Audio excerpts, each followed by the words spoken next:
Self faith determination, cell की जो है किस्मत को जानने की कोशिश कर रहे हैं, यानी कि कोशिका आगे जाके क्या बनेगी उसको जानने की कोशिश कर रहे हैं, सेल के फ्यूचर को जानने की कोशिश कर रहे हैं।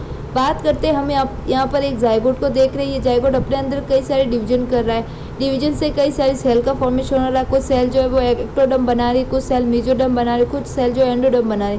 फिर इनमें डिवीजन होगा, फिर जो है कैसे कौन सी सेल जो है वो न्यूरॉन बनाती है, कौन सी सेल जो आरबीसी बनाती है, कौन सी सेल मसल सेल बनाती है, ये आगे से जाके जो है जाइगोट में डिवीजन होता रहता है। तो हम ये जानने की कोशिश कर रहे हैं कि कैसे कोई जाइगोट की सेल जो है वो ये डिसाइड कर पाती है कि आगे जाके उसको आरबीसी बनना है या फिर जो है उसको न्यूरॉन का फॉर्मेशन करना है, क्योंकि ये है तो एक ही जाइगोट और इस जाइगोट से जो है डिफरेंट टाइप ऑफ जो सेल का फॉर्मेशन हो रहा है, तो इसको जानने की कोशिश कर रहे हैं। तो सेल कैसे जो है वो डिसाइड करता है कि उसे आरबीसी या न्यूरॉन या फिर मसल बनाना है, तो वो जो है सेल कमिटमेंट के कारण ऐसा कर पाती है। सेल कमिटमेंट का अर्थ होता है कि सेल कमिटमेंट में जाने के बाद जो है पर्टिकुलर एक फंक्शन को शो करती है ताकि उस सेल का फॉर्मेशन कर पाए जिस सेल का जो है उसने डिसाइड किया था, उसने जो है उसका फेट डिसाइड किया था, वो जो है उसको अचीव कर पाए। बात करते हैं कमिटमेंट की स्टेज की। फर्स्ट है स्पेसिफिकेशन।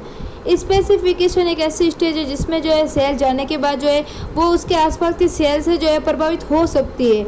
यानी अगर ये स्टेम सेल आरबीसी के बनाने के लिए बनी हुई है तो ये सेल आरबीसी को बनाएगी, लेकिन अगर उसके आसपास जो है न्यूरॉन सेल रख दी गई है और यानी कि न्यूरॉन सेल प्रेजेंट है, तो ये सेल जो है आरबीसी बनाने वाली थी अब अपने फेज से जो है चेंज होकर जो है अब न्यूरॉन का फॉर्मेशन करेगी। यानी कि ये सेल जो है अपने आसपास की नेबर सेल से इफेक्ट होने के बाद जो है अपने फेज को चेंज कर चुकी है।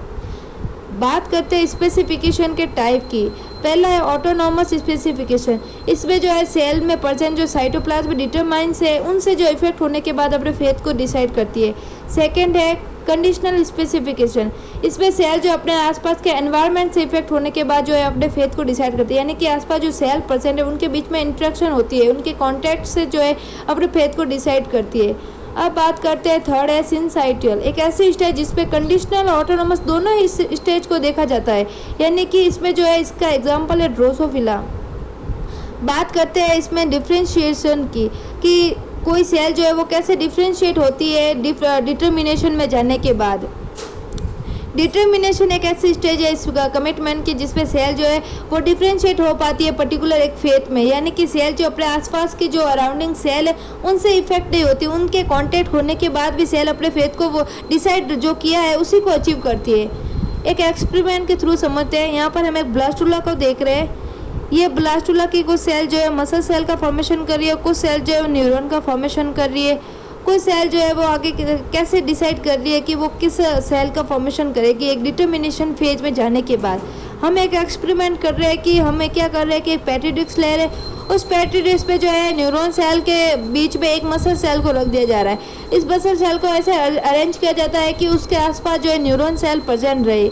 अब इन मसल सेल में देखते हैं कि यह डिटर्मिनेशन फेज में है, इसके कारण जो है ये सेल अपने फेथ को जिसने जो फेथ डिसाइड किया था उसी को अचीव करती है, यानी कि मसल सेल आगे जाके मसल सेल का ही फॉर्मेशन करती है और उसी फंक्शन को जो है वो शो कर पाती है। यानी कि सेल जो है अपने फेथ को चेंज नहीं किया है, उसने जो है जो फेथ डिसाइड किया था उसी को अचीव किया है, क्योंकि ये सेल जो डिटर्मिनेशन स्टेज तक पहुंच चुकी थी।